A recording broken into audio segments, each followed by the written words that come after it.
অভিন্ন নদীর পানি বণ্টন নিয়ে ভারতের সঙ্গে বাংলাদেশের সম্পর্কের টানাপোড়েন আছে। এবারে ব্রহ্মপুত্র নদীতে চীনের দেয়া বাঁধ নিয়ে তৈরি হচ্ছে উদ্বেগ।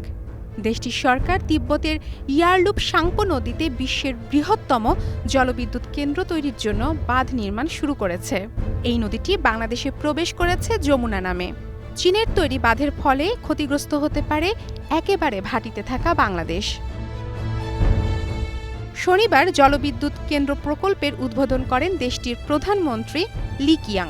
এই মহাপরিকল্পনা বাস্তবায়িত হলে বছরে আনুমানিক ঘণ্টায় ৩০,০০০ কিলোওয়াট বিদ্যুৎ উৎপাদন করতে পারবে চীন। বর্তমান বিশ্বের বৃহত্তম বাঁধ থ্রি গর্জেস ড্যামের তুলনায় ৩ গুণ বড় এই মেগা প্রকল্পে মোট ৫টি ক্যাসকেড জলবিদ্যুৎ কেন্দ্র থাকবে এবং নির্মাণে খরচ হবে প্রায় ১৬৭ বিলিয়ন মার্কিন ডলার।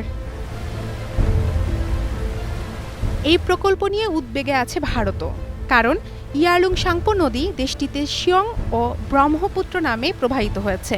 বিশেষজ্ঞরা বলছেন, চীন চাইলে বাঁধের মাধ্যমে পানির প্রবাহ নিয়ন্ত্রণ করে ভাটির দেশগুলোতে প্রভাব ফেলতে পারে। তিব্বতের গুরুত্বপূর্ণ গিরিখাতে এই বাঁধ নির্মাণ করা হচ্ছে, যা কিনা ভূমিকম্পপ্রবণ এবং পরিবেশগতভাবে সংবেদনশীল এলাকা।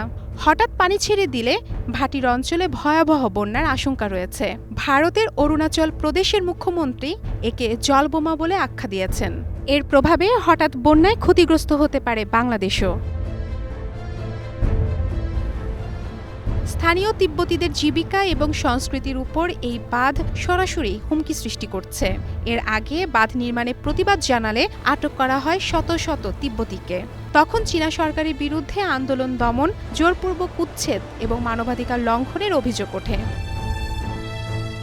চীন সরকার দাবি করছে, ইয়ারলুপ সাংপো নদীতে নির্মাণাধীন এই বিশাল জলবিদ্যুৎ প্রকল্প তিব্বতের গ্রামীণ অঞ্চলে অর্থনৈতিক উন্নয়ন নিশ্চিত করবে। পরিবেশ বান্ধব ও পরিচ্ছন্ন শক্তির নির্ভরযোগ্য উৎস হিসেবেও কাজ করবে এই বিদ্যুৎ কেন্দ্র।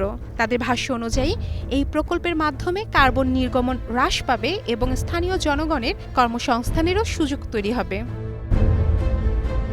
তবে বাস্তবতা কিছুটা ভিন্ন। বিশ্লেষকদের মতে, এই বাঁধ থেকে উৎপাদিত বিদ্যুৎ তিব্বতের স্থানীয় জনগণের ব্যবহার বা চাহিদা পূরণের চেয়ে অনেক বেশি পরিমাণে দেশের পূর্বাঞ্চলের প্রধান শহরগুলোর জন্য বরাদ্দ থাকবে। এই কৌশলটি চীনের দীর্ঘমেয়াদী পশ্চিমে বিদ্যুৎ উৎপাদন, পূর্বে সরবরাহ নীতির অংশ, যার লক্ষ্য হল পশ্চিম চীনের প্রাকৃতিক সম্পদ সমৃদ্ধ অঞ্চলগুলো থেকে পূর্বে শিল্প ও নগর অঞ্চলগুলোতে শক্তি সরবরাহ নিশ্চিত করা। চীনের এই প্রকল্পের প্রতিক্রিয়ায় ভারতও ব্রহ্মপুত্র নদীর উপর অরুণাচল প্রদেশে নিজস্ব জলবিদ্যুৎ প্রকল্পগুলো দ্রুত বাস্তবায়নে উদ্যোগ নিয়েছে, যাতে করে পানি সম্পদের উপর নিজের অধিকার জোরালোভাবে প্রতিষ্ঠা করা যায়। মারফুয়াতুন নুর রুচি, স্টার নিউজ।